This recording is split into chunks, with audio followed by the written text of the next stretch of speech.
Hey guys, it's Courtney, and today I'm going to be creating 5 very quick cards using some Simon Hurley Create inks as well as the Encouraging Words stamp set.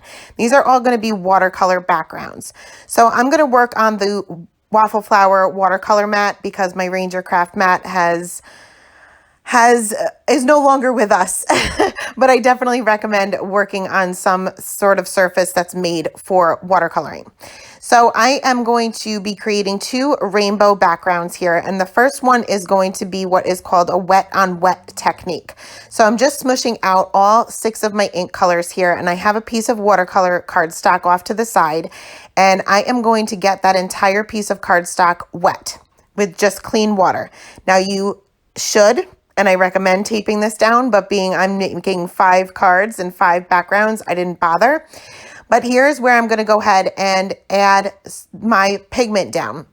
And you can see that each time I'm dipping my paintbrush into the water and getting the ink wet as well. So the paper is wet and the ink is wet, hence the wet on wet technique.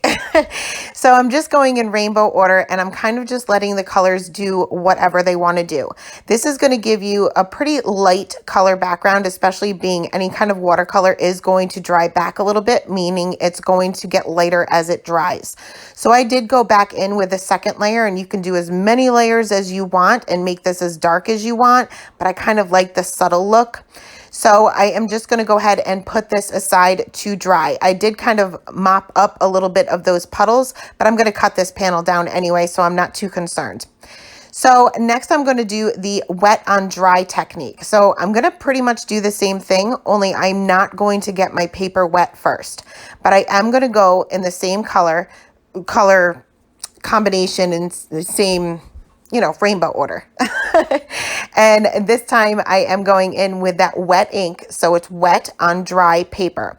Now these will still blend because as we're adding the pigment, the paper is getting wet, but they're not going to mush together as much as the first panel does. But you can see that it does give you very nice results. And again, you can go over this as many times as you want and make this as dark as you want.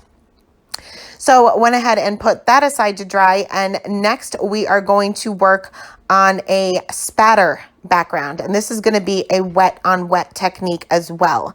So I pulled out some colors that I like to mix together anyway, some of my favorite colors, I should say. And again, just going to smush those onto my mat here, and then I'm going to get my paper wet again.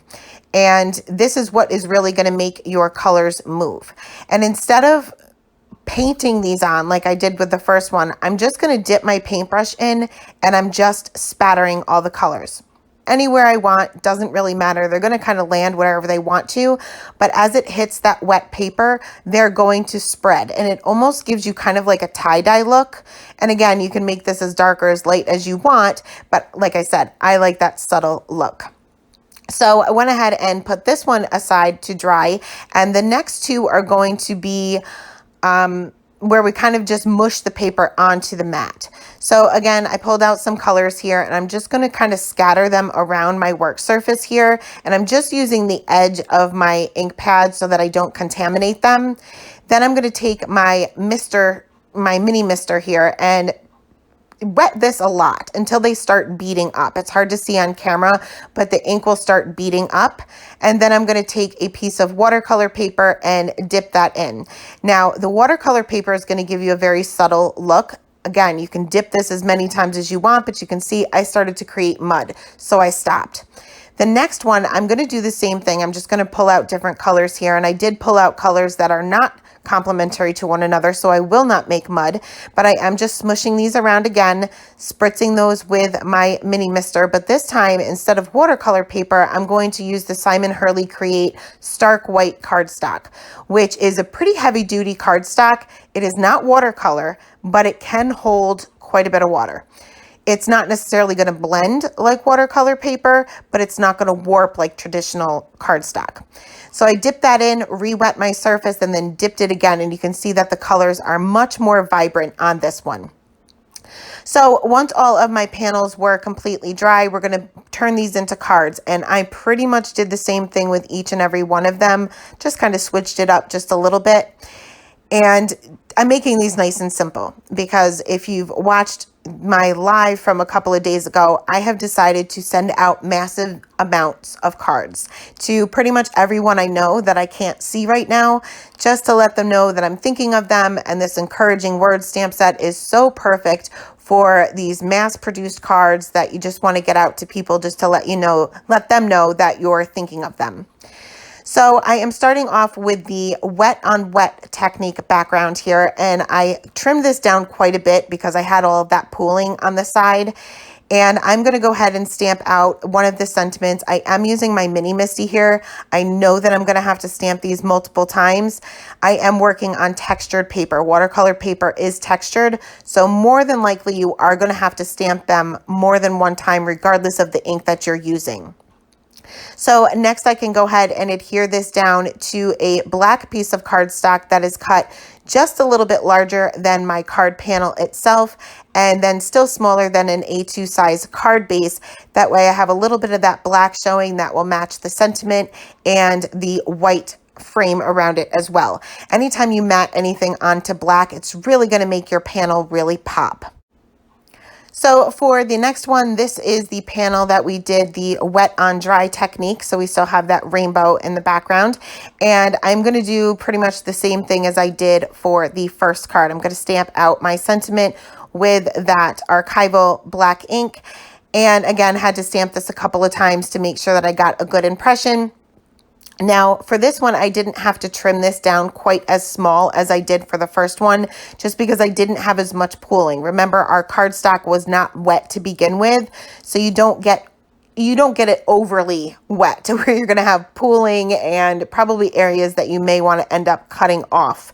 So this isn't quite as small, but I'm going to do the same thing as I did for the first one. I'm going to go ahead and mat this onto a piece of black cardstock that is just slightly larger than my card panel, but a little bit smaller than my card base. That way I have this really pop off the page. So next we're going to work on the spatter one, or the spatter panel, I should say. And for this one, I am going to use another one of the sentiments, but instead of stamping this out onto black cardstock, I am going to create a whole separate little panel, I guess you could call it, for my sentiment. So I'm going to use another one of these sentiments from the same stamp set. First, I did trim this down just a little bit, and I am going to heat emboss this onto a scrap piece of black cardstock. So I want to make sure that I treat this with my anti-static tool, especially when you're working on dark colored cardstock with white embossing powder or anything light. You definitely want to make sure that you're using an anti-static tool. That way your embossing powder won't stick to areas you don't want it to stick to when you heat set it. So in this case, I did use white embossing powder and went ahead and heat set that. It did leave a little bit of residue on my my black cardstock from the anti-static tool, but once the embossing powder is heat set and completely cooled down, you can just rub that off and nobody will ever know that it was there. So I went ahead and cut this down into a rectangle, I guess you could say, that's just a little bit larger than the sentiment itself, and pop that up with some foam tape right there in the center. For the fourth card, I am going to go ahead and stamp out the sentiment again directly onto the card panel, but this time I am going to be using one of the Simon Hurley Create inks. The difference, I get asked a lot, what the difference is between regular distress inks and the Simon Hurley inks. And I would say the main difference is that they stamp beautifully. They do a lot of the same things as the distress inks. They blend beautifully. You can obviously watercolor with them, but you can really stamp with them. Where the distress inks, you really just don't get good results, even if you use a Misty or a stamp positioner. But these work really well for stamping. I did have to stamp this a couple times. Again, we are working on textured paper, so regardless of the ink that you use, in order to get a really crisp image, you will have to stamp it multiple times. So I just used one of the colors that I had used in the background to make this really pop. Again, layered this onto some black cardstock and then onto the card base. For our fifth and final card, this is the one that we used, the Simon Hurley Create Stark White cardstock, and this is a much more vibrant background. So before I trim this down, I am going to start off with my sentiment, and this is mainly because if I stamp my sentiment crooked, I can always cut my panel a little crooked to make my sentiment straight, if that makes any sense. So I am going to heat emboss my sentiment directly onto my panel. So I treated that with my anti-static tool, and this time I am going to create a landscape card, stamp that out with some Versamark ink and sprinkling on some white embossing powder. And you probably could use silver or gold, that would look really pretty too. Went ahead and heat set that, and I did have a little bit of warping from all that moisture that I added, and now I'm adding even more warping by adding heat. So I'm going to heat it a little bit from the back as well to kind of flatten it down just a little bit before I trim this down. And I did trim this down. I did have to kind of play with this a little bit because I did not line this up right in my trimmer.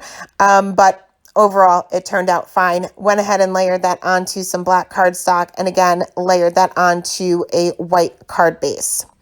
So all of these are very, very simple. In fact, I made about 15 more that I didn't film. So these will be going out in the mail to many friends and family and co-workers and everything like that in the very, very near future. But in order to finish these off so that they aren't too plain, I went ahead and took some enamel accents by Ranger, and these are very similar to Nuvo drops. They are a little bit thinner, and I find that they settle a little bit easier than the Nuvo drops. Sometimes Nuvo drops get thick over time and they don't always form that perfect dot, where these will pretty much every time. So I just scattered those around the sentiments, and that is it for today. As always, I will leave the supplies listed in the description box below. Thank you guys so much for stopping by today, and have a great day. Bye.